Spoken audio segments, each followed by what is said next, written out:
প্রথমত হচ্ছে যে আপনারা জানেন যে আপনারা গত 2024 সালের 10ই নভেম্বর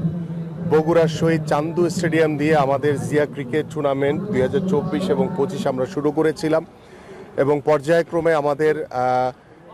8টি বিভাগ সহ আমাদের সাংগঠনিক যে 10টি বিভাগ রয়েছে প্রত্যেকটি বিভাগেই আমরা ইতিমধ্যে খুব সুন্দরভাবে জাঁকজমকপূর্ণভাবে সফলতার সহিত প্রত্যেকটি বিভাগের লাল দল এবং সবুজ দলের মধ্যকার যে খেলা হয়েছে সেটি সুন্দরভাবে আমরা শেষ করেছি এবং আমাদের ফাইনাল রাউন্ড যেটি আজকে 15ই জানুয়ারি আমরা সিটি ক্লাব থেকে পল্লবী থেকে আমরা এটা শুরু করছি এবং সেই ফাইনালটি আমাদের 19শে জানুয়ারি আমাদের এটা মূল যে জিয়া ক্রিকেট টুর্নামেন্টের যে ফাইনাল সেটা অনুষ্ঠিত হবে এবং আজকে থেকে শুরু করে আমাদের যে পিকেএসপি রয়েছে এবং সিটি ক্লাব এই দুটি মাঠে আমাদের ফাইনাল রাউন্ডের যে খেলাগুলো রয়েছে 10টি বিভাগে সেটা অনুষ্ঠিত হবে এবং আমরা ফাইনালটি মিরপুর শেরেবাংলা জাতীয় স্টেডিয়ামে ক্রিকেট স্টেডিয়ামে আমরা ইনশাআল্লাহ 19শে জানুয়ারি বিকাল 5:30টায় শুরু করব এবং সেই ম্যাচে আমাদের মাননীয় মহাসচিব বিএনপির মির্জা ফখরুল ইসলাম আলমগীর প্রধান অতিথি হিসেবে উপস্থিত থাকবেন এবং এই জিয়া ক্রিকেটের মাধ্যমে আমরা যে বিষয়টি আমরা প্রত্যেকটি সাধারণ মানুষ বা ক্রীড়ামোদী মানুষ বা ক্রিকেট প্রেমী মানুষ যারা রয়েছে সবার কাছে পৌঁছে দিতে চাই, একটি বার্তা দিতে চাই যে বাংলাদেশ জাতীয়তাবাদী দল একটি বাংলাদেশের সর্ববৃহৎ রাজনৈতিক দল এবং সেই রাজনৈতিক দলের অধীনে আমরা কিভাবে সাধারণ মানুষের কাছে গিয়ে বাংলাদেশের ক্রীড়ামোদী মানুষের কাছে গিয়ে কিভাবে ক্রিকেট প্রেমী ফুটবল প্রেমী মানুষের কাছে গিয়ে আমরা বিভাগীয় পর্যায়ে টুর্নামেন্টের মাধ্যমে পর্যায়ক্রমে আমরা এই টুর্নামেন্ট জেলা পর্যায়ে হবে, পর্যায়ক্রমে এই টুর্নামেন্ট আমরা উপজেলা পর্যায়ে এবং ইতিমধ্যে আপনারা জানেন যে আমাদের ঢাকা মহানগর উত্তর বিএমপি আমরা জিয়া আন্তঃথানা ফুটবল টুর্নামেন্ট ইতিমধ্যে উদ্বোধন করেছি। আমাদের মহানগর উত্তরের 26টি থানাতে এই ফুটবল টুর্নামেন্ট অনুষ্ঠিত হবে এবং পর্যায়ক্রমে আমরা এইভাবে প্রত্যেকটি খেলাকেই প্রাধান্য দিয়ে আমরা সারা বছর আমাদের মাননীয় ভারপ্রাপ্ত চেয়ারম্যান ইতিমধ্যে আমাদেরকে একটি নির্দেশনা দিয়েছেন যে আমরা সারা বছরের যাতে একটা খেলাধুলার একটা ক্যালেন্ডার তৈরি করে ফেলি এবং এই যে পথ চলা আমাদের শুরু বাংলাদেশ যে স্বৈরাচার মুক্ত হয়েছে, বাংলাদেশ যে নতুনভাবে স্বাধীন হয়েছে সেই স্বাধীন বাংলাদেশে আমরা চাই যে তরুণ সমাজ এবং যুব সমাজকে খেলার মাঠে আকৃষ্ট করে একটি সুস্থ জাতি গড়ে তোলার জন্য খেলাধুলা হচ্ছে অন্যতম একটি মাধ্যম এবং আমরা জানি যে বাংলাদেশে গত 17 বছর যে স্বৈরাচার ফ্যাসিস্ট সরকার বাংলাদেশের যুব সমাজকে যেভাবে মাদকের দিকে ঠেলে দিয়েছে সেই মাদক থেকে বাংলাদেশের যুব সমাজকে তরুণ প্রজন্মকে মাঠে আকৃষ্ট করে আমরা একটি মাদক মুক্ত বাংলাদেশ গড়তে চাই এবং আমরা সর্বোপরি সারা বছর খেলাধুলা মাঠে রেখে তৃণমূল পর্যায়ে মাঠে রেখে আমরা এই তৃণমূল পর্যায় থেকে বাংলাদেশ জাতীয় দলে আমরা যাতে বিভিন্ন ফুটবল ক্রিকেট থেকে শুরু করে বিভিন্ন ইভেন্টে যে খেলাগুলো রয়েছে আমরা পর্যায়ক্রমে সেই খেলাগুলোর মাধ্যমে বাংলাদেশ জাতীয় দলে যারা বিভিন্ন তৃণমূল থেকে খেলার উঠে আসতে পারে সেই বিষয়গুলি নিয়ে আমরা কাজ করছি এবং আমাদের এই ক্রিকেট ফুটবল থেকে যেই সব খেলোয়াড়রা উদীয়মান খেলোয়াড়রা আমরা বাছাই করব তাদেরকে পরবর্তীতে কিভাবে আমরা কাজে লাগাতে পারি তারা যাতে হারিয়ে না যায় সেই ব্যবস্থা আমরা পরিকল্পনা করছি। সো আমরা হোপফুলি আশা করছি যে আমরা এই যে প্রথম বছর আমরা হয়তো বিভাগীয় পর্যায়ে আমরা শুরু করেছি, পর্যায়ক্রমে আমরা এই বিভাগ থেকে আমরা জেলা উপজেলা ইউনিয়ন লেভেল তৃণমূল পর্যন্ত আমাদের এই খেলাগুলোকে ছড়িয়ে দিয়ে সারা বছরের একটি ক্যালেন্ডারের মাধ্যমে আমরা আপনাদের সামনেও প্রতি বছর নির্দিষ্ট টাইমে আমরা প্রতি বছরের যে ক্যালেন্ডারটি সেটি আপনাদের সামনে তুলে ধরব এবং পর্যায়ক্রমে আমরা এই খেলাকে ধারাবাহিকতার মাধ্যমে অব্যাহত রাখবো এবং আল্লাহ পাক যদি আমাদেরকে সুযোগ দেয় বাংলাদেশে যখন একটি অবাধ সুষ্ঠু নির্বাচন হবে জনগণের ভোটে যদি আমরা নির্বাচিত হতে পারি বাংলাদেশে আমি দৃঢ়ভাবে বিশ্বাস করি যে একটি মাদকমুক্ত বাংলাদেশ গড়ার জন্য এবং একটি ক্রীড়াঙ্গনের বাংলাদেশ গড়ার জন্য এবং বাংলাদেশের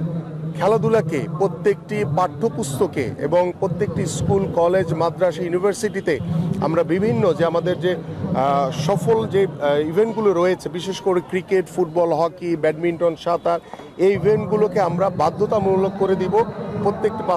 মানে স্কুল কলেজ মাদ্রাসা ইউনিভার্সিটিতে যাতে পড়াশোনার পাশাপাশি ভবিষ্যতে প্রত্যেকটি বাবা মা যাতে তার সন্তানকে একজন খেলোয়াড় হিসেবেও যাতে প্রতিষ্ঠিত করতে পারে আমরা সেই জায়গাগুলোকে তৈরি করতে চাই।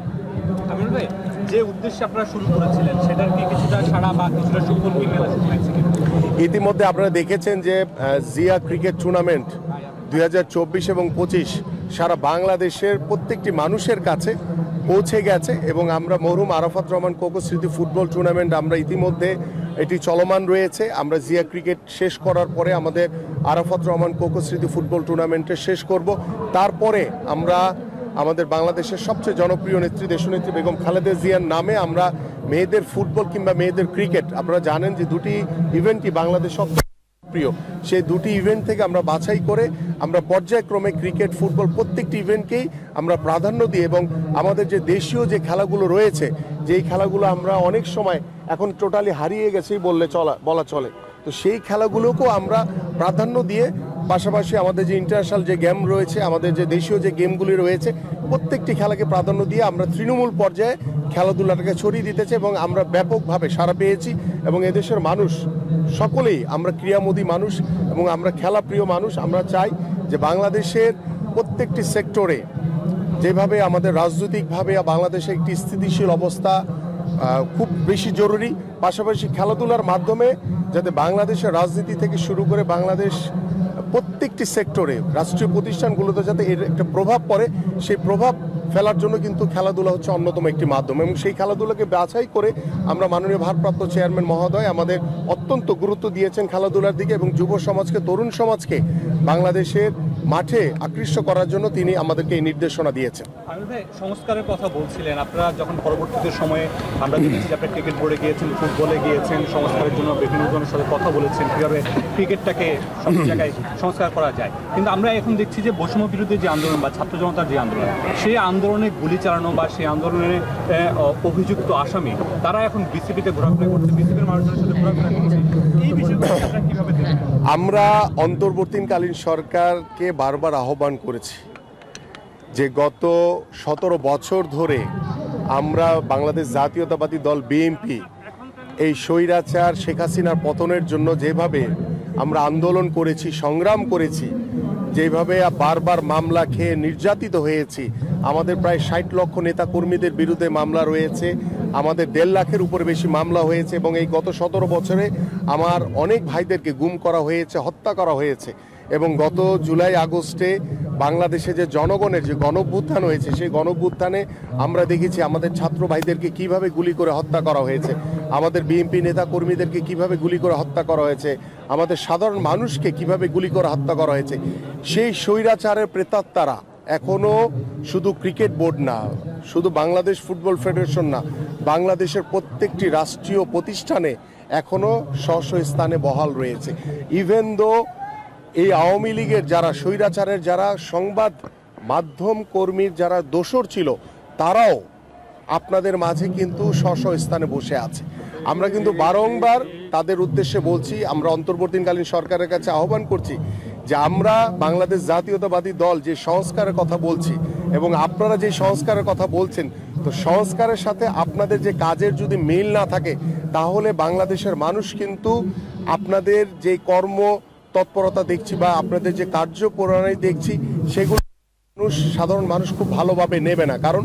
আপনারা আওয়ামী লীগের প্রেতাত্মাদেরকে স্ব স্থানে রেখে কখনো বাংলাদেশের রাষ্ট্রীয় প্রতিষ্ঠানগুলোর সংস্কার করতে পারবেন না। আপনি ক্রিকেট বোর্ডের কথা বলেছেন, আপনি বাংলাদেশ ফুটবল ফেডারেশনে যে কিছুদিন আগে নির্বাচন হয়েছে, সেখানে দেখা গেছে যে 2-3 জন ছাড়া পুরা কমিটিতে আওয়ামী লীগের পুনর্বাসন হয়েছে। তো সেই আওয়ামী লীগের পুনর্বাসন দিয়ে, স্বৈরাচারের পুনর্বাসন দিয়ে কখনো বাংলাদেশের স্পোর্টসের উন্নয়ন হবে না। আজকে ক্রিকেট বোর্ডের কথা বলছেন আপনি, হাতে গোনা 2-1টা জায়গায় চেঞ্জ এসছে, বাকি সবাই কিন্তু সেই আওয়ামী লীগের প্রেতাত্মারা কিন্তু এখনো বোর্ডে বসে আছে। আপনি হকির দিকে তাকান, অন্যান্য স্পোর্টসের দিকে তাকান এবং আমাদের যে রাষ্ট্রীয় যে প্রতিষ্ঠানগুলো রয়েছে, বাংলাদেশ সচিবালয়ের মতো জায়গায় কিভাবে আগুন লাগে, এটা তো অবশ্যই আমাদের একটি ভাবনার বিষয়, চিন্তার বিষয় যে এই ব্যর্থতার দায়ভার কিন্তু এই অন্তর্বর্তীকালীন সরকারকেই নিতে হবে। এবং বাংলাদেশের মানুষ বিপ্লবী, তারা সাহসী, যারা ভুল করে তাদেরকে কিন্তু বাংলাদেশের মানুষ কখনোই ক্ষমা করবে না। সো দ্যাট আমি আশা করব অন্তর্বর্তীকালীন সরকারকে যে আপনারা দ্রুত সময়ের ভিতরে এখন পর্যন্ত যেখানে এই স্বৈরাচারের প্রেতাত্মারা বসে আছে তাদেরকে অপসারণ করেন, তাদেরকে নির্মূল করেন এবং তাদেরকে আইনের আওতায় এনে তাদের দ্রুত বিচার করুন। আমিনুল ভাই, তাহলে ফুটবল ফেডারেশনে যারা এসেছে এখানে তো অনেকেই আগেরও ছিল এবং ওই ঘটনা হলো, আপনি কি মনে করেন যে এই কমিটিকে তাহলে ক্লাসকে তো লক্ষ্য দিতে হবে না, হয়ে যেতে চাচ্ছে? আমি যখন খেলেছি গত 25-30 বছর ধরে আমরা কিন্তু বলে আসতেছি যে বাংলাদেশের ফুটবল না, বাংলাদেশের যে কোনো স্পোর্টসম্যান স্পোর্টস সাইড যদি আপনি ডেভেলপমেন্ট করতে চান তাহলে একদম গ্রাসরুট লেভেল থেকে শুরু করতে হবে এবং সেটা ধারাবাহিকতা লাগবে। কিন্তু আপনি ধারাবাহিকতা যদি না থাকে আপনি কখনোই করতে পারবেন না। বাট গত 17 বছর আমরা দেখেছি যে স্বৈরাচার শেখ হাসিনার সরকার প্রত্যেকটি রাষ্ট্রীয় প্রতিষ্ঠান সহ প্রত্যেকটি ক্রীড়াঙ্গনের সেক্টরকে দলীয়করণ করেছে, রাজনীতিকরণ করেছে। তো দলীয়করণ করে রাজনীতিকরণ করে কখনোই কোনো স্পোর্টসের ডেভেলপমেন্ট করা যায় না। এবং বর্তমানে যে ফিফার আইন অনুযায়ী যে নির্বাচন হয়েছে বাংলাদেশ ফুটবল ফেডারেশনে, সেখানে 2-3 জন ছাড়া আপনার প্রত্যেকেই আওয়ামী লীগের গত 17 বছর তারা ছিল এবং সেই আওয়ামী লীগের পুনর্বাসন দিয়ে আপনি বাংলাদেশের স্পোর্টসের কখনো উন্নয়ন আশা করতে পারেন না। আমরা এটা যদি ব্যর্থতা হয় সেই ক্ষেত্রে সভাপতির ব্যর্থতা হবে নাকি অন্য যারা আছে তাদের হবে? এটা সকলেরই ব্যর্থতা। এটা আমাদের বাংলাদেশের জন্য আমরা ব্যর্থ হয়ে যাব, কারণ ফুটবলটা তো বাংলাদেশের, ফুটবলটা কোনো সভাপতি বা কোনো ব্যক্তির না। তো সেখানে আমরা যদি ব্যর্থ হই তাহলে সারা বাংলাদেশে আমরা ব্যর্থ হবো। বাট এই স্বৈরাচার মুক্ত বাংলাদেশে বাংলাদেশ যখন নতুনভাবে স্বাধীন হয়েছে, আমরা চাই সামনের দিকে এগিয়ে যেতে, আমরা আর ব্যর্থতা দেখতে চাই না। এখন ফিফার একটা তো গাইডলাইন আছে, আপনি চাইলে তো আর চেঞ্জ হবে না। সো এই কমিটিকে আপনি মানে ভালো করতে হলে কি করতে হবে, আপনি কি মনে করছেন এখন যে কমিটি? এই কমিটিকে ভালো করতে হলে কি করতে হবে সেটা তারাও জানে।